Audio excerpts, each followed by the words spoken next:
Hey everybody, Dasmatech here, and I know you've been asking for a shorter Blender water simulation tutorial, so here it is. Alright, so first thing you want to do is delete everything, then put in your objects. So you're going to want a domain, an inflow object, and then possibly an obstacle. So I'm going to put obstacles in to show you. But the domain must be a cube, and then all of the other objects just have to be a three-dimensional objects. And remember, you can scale the domain however you like, and scale the other objects however you like. Just remember, if you scale the domain, press Control A, and then press Scale, and that'll make it so that this is the default scale.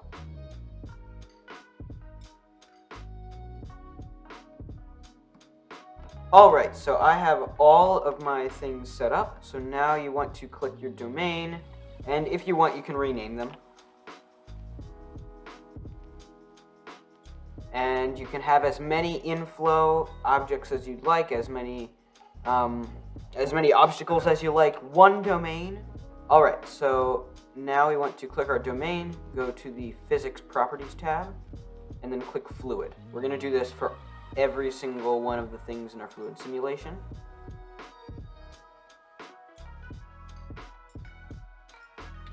Alright, go back to the domain, and then we will click type domain. For the inflow, we'll do type flow, and then for everything else, we'll do effector. Alright, so go to the inflow object, and then we want to change it to liquid and inflow. And then that's all that you need. Initial velocity is basically just self-explanatory. It's the initial velocity, so I'm just going to have it as -8z initial velocity. And then for the effector objects, just leave them be. For the domain, we want to select liquid. And then resolution divisions, you can change this. Basically, it's quality of your water simulation, so I'm going to put mine at 100. Time scale, put that at 0.5 so that it looks more realistic. It's basically just how fast the water is. Time steps maximum and minimum are water clipping, so the higher time steps you have, the less clipping the simulation will have. 2 minimum and 4 maximum is what I like to do. Just keep in mind that that will have your baking speeds go down a lot if you crank them up. Everything under the liquid tab right here, you don't need to change. And then at the very bottom in the cache folder, right now this is a temporary folder. You just need to click this little folder icon, and then whatever folder you want, you can click it. I have a folder system set up for my particles, but you might not. Just have it be in an empty folder, and then it should be all good. Then end frame and start frame, keep the start frame at 1. The end frame can be whatever you want. That's basically how long in the timeline your simulation will last. I'm going to keep it at, I'm going to do 200. And then type modular so that you can bake these things. And then resumable just helps if you want to, if you don't want to bake everything at the same time. So now what I'm going to do is I'm going to go to the very top in Fluid under Settings and click Bake Data, and I'll see you once I'm done baking. Alright, I'm done baking the fluid simulation, and if, just to check, yep, it's all working correctly, the obstacles and the fluid is working correctly all the way up to frame 200. One thing that I do want to mention is if you did change your end frame here, then just for the render at the very end, you just want to change the end frame to 200 just so that we don't forget it later. Alright, nice. So we have all our particles right here. So now this settings thing, we don't need anymore. We're going to go to liquid, click on mesh, and then just give it an upres factor of 3. And just so you know, same thing, upres factor is in correlation with this resolution division. So if you have more resolution divisions, then you might not need as much upres factor. but I would suggest cranking up the resolution divisions before you start cranking up the up-res factor. I'm going to put it at 3, and then smoothing positive and negative, these we don't really have to worry about. So I'm going to bake the mesh now.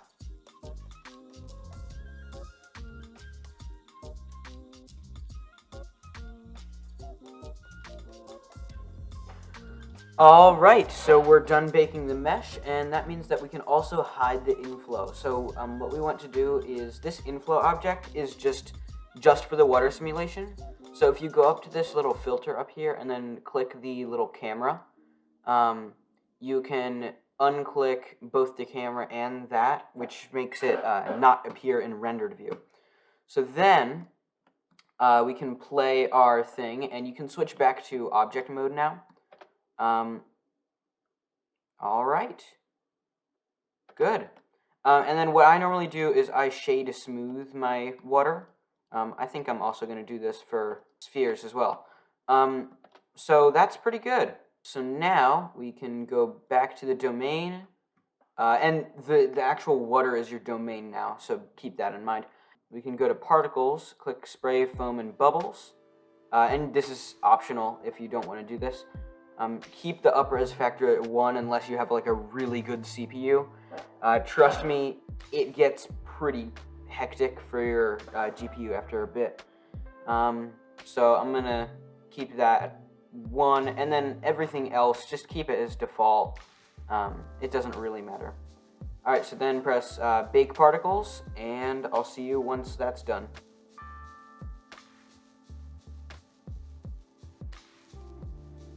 Now we're done baking the particles, and be warned, these particles are going to lag your computer if you don't have a pretty good CPU. So what I would suggest is going into the particles tab right here, and what you want to do is you want to go to spray, foam, and bubbles. There will be 3 new ones. You want to have it as go to viewport display, and then do the amount as like 5. Because it's still going to lag your computer a bunch because you're also rendering the water along with the particles. So that's a lot of work for your CPU. So yeah. Now, the last thing we need to do before texturing is add a very low poly mesh for your particles. So I'm going to do a cube, and then I'm going to scale it maybe 0.1. Alright, so now we have this cube, and I'm going to duplicate it again. We're going to need 2. So this cube is going to be our foam and spray, and then this cube is going to be our bubbles. We are going to go into rendered view, and make sure you turn that on to cycles and GPU compute if that's available. And then we're going to have it no denoising, just keep it how it is. Then we're going to go to the shading tab, switch over to rendered view, and click on your bubbles from foam and spray, and then press number pad period or delete, and that will bring you all the way to it. So foam and spray is going to be a white reflective material. So we'll have a new material and delete the principled BSDF. Alright, so now we are going to do an add shader, a glass shader, and a glossy shader. Put the 2 glass and glossy into the add sockets, and then the add into the surface emission socket. We're going to put the glass at 1.333, and then we're done with that. So we're going to add another new material. This is going to be bubbles. Delete the principled again, and we're just going to do glass, and then put that into the surface, and another IQR of 1.3333. All right, no. IQR, we'll do 1.5. And then roughness we'll put up just a bit to maybe 0.3. Alright, so we got that. That's good. Now, what we want to do is we want to select our domain and go to the particles thing. And so for spray, foam, and bubbles, we want to go to render as object, And then we want to have our instance object for bubbles. We're going to do our bubbles object. All right, so that should be good now. So if we go to normal view, and then we go over to our thing, we'll see that, and if we zoom in, yep, we'll see that we are having particles here, and since we turned it down so much, we turned down the percentage of particles being displayed so much, there aren't that many, but if we turn it back up and in the render, there will be a lot of particles.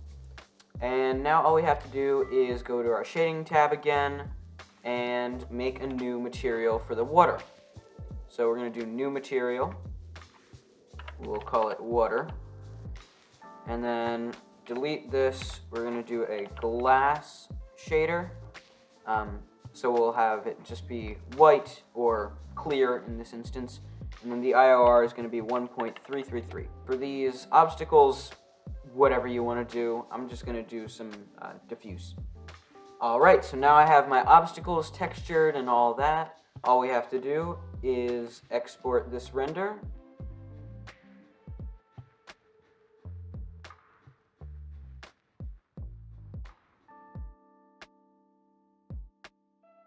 And then the last thing that I'm going to do is in the output tab.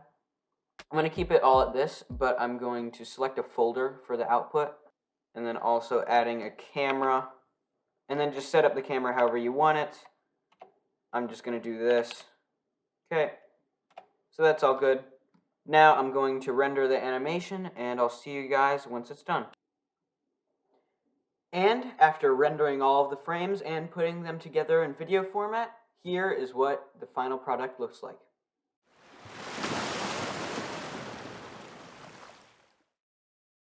I hope you guys really liked this video, and if there are any other topics or ideas that you would like me to cover, then put them in the comments section below. If you really like watching these Blender tutorials, then make sure to like the video and subscribe so that you're notified when I upload my next one. I'll see you guys later.